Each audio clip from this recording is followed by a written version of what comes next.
The Ncuti Gatwa era of Doctor Who has begun under the watchful eye of the House of Mouse. This can only be good. Russell T Davies returns to revitalize the show that he originally revitalized back in 2005. The real question is, can he pull off the same magic he did back in 2005?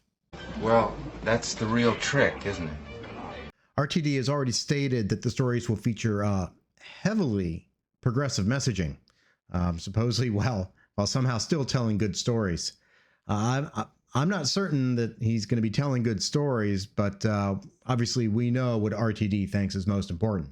The message. Now this episode, the first episode for season 14, I think is what it actually is called Space Babies. And if you happen to forget that title, don't worry, they remind you about a dozen or so times throughout the show. Space babies! It picks up right where the church on Ruby Road left off. Ruby Sunday enters a TARDIS and Ncuti Gatwa says, "I'm the Doctor." Then we get an exposition dump where the Doctor basically says who he is, what he is, where he comes from, all within like the first 3 minutes. It's a lot of information all at once, which I can only presume is to inform, perhaps a new Disney audience who's never seen Doctor Who before, what this show is all about. And unfortunately, there's still no retcon of the Timeless Child. No, that's reinforced. Damn you! God damn you all to hell! So the Doctor then asks, Ruby, his attractive new blonde companion, where she wants to go. Do you want to go further? Fine by me.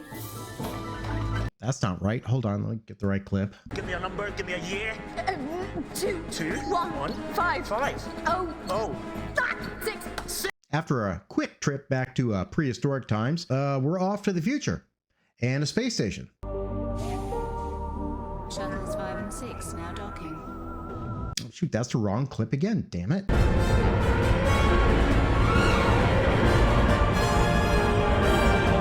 And on the space station, Ruby's curious, so the Doctor, opens up a window to let her see, the planet below, which she's never seen before.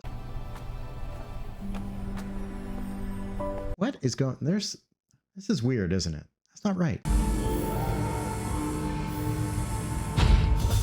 And Ruby's a little concerned, she hasn't talked to her mom, so the Doctor fixes her phone so that she's able to talk to her mom thousands of years in the past. Hello? Mum? What is it? What's wrong? What have I done now? Oh, wait a minute. What? I know what's going on here. Call your mum. Well, what is it now? Mum? Yeah, that's the right clip. But RTD, he's doing a rerun. The new companion, his first trip on the TARDIS is to the future, to a space station, where something is going wrong. Does this sound familiar, like the second episode of RTD's 2005 reboot, The End of the World? Sounds familiar. Here, though, the Doctor and Ruby meet a monster which basically scares the hell out of everybody. Hi there. And then they meet a bunch of talking babies.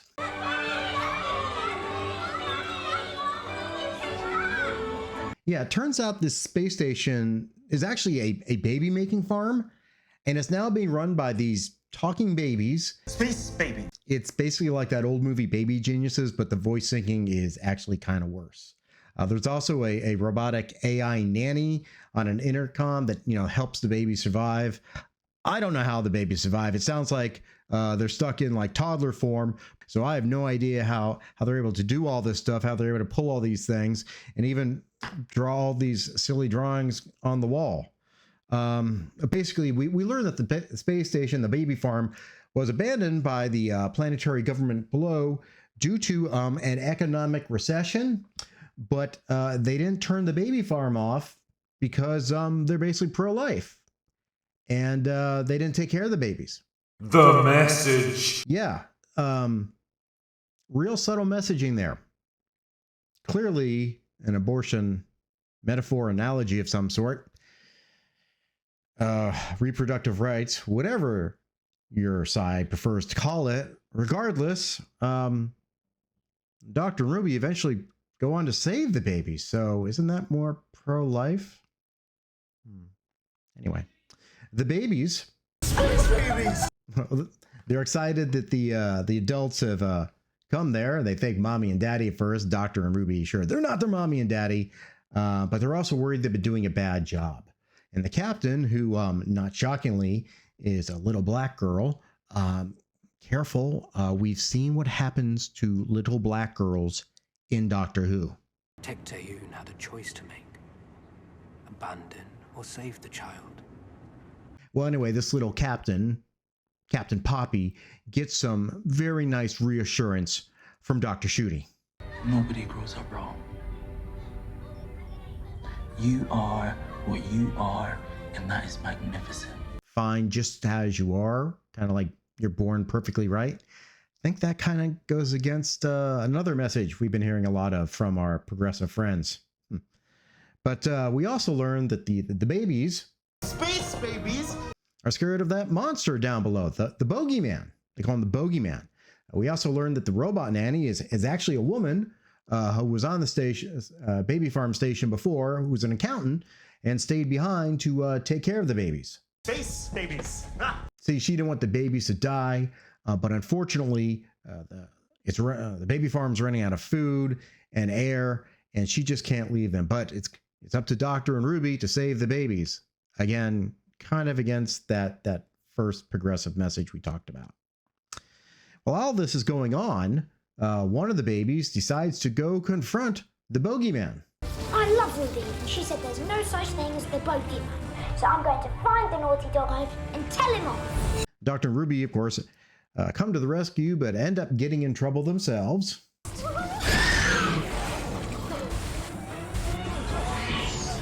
But then the babies, Space babies!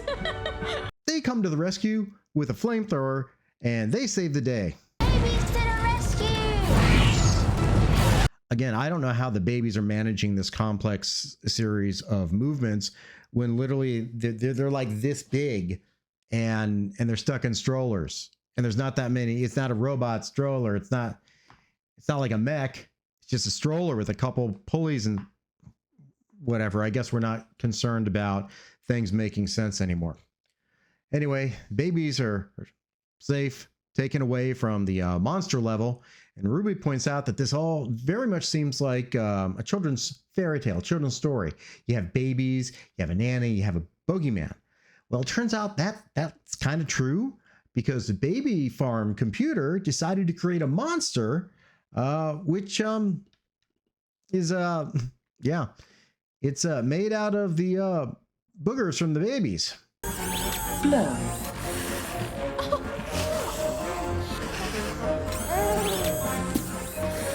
Yeah, so the babies have their nostrils wiped and it's thrown away, and basically since the baby's been on there 6 years, 6 years of boogers have created this booger monster, and the entire corridor is just dripping with boogers.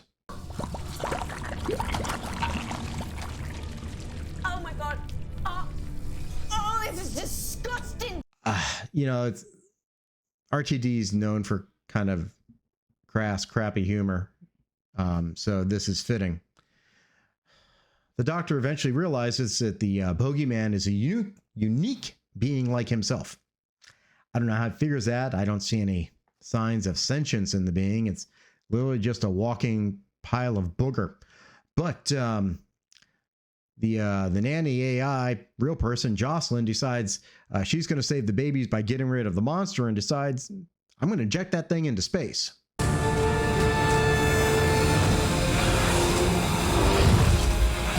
The Doctor then jumps in to intervene to save the unique monster, because that monster is unique, just like him.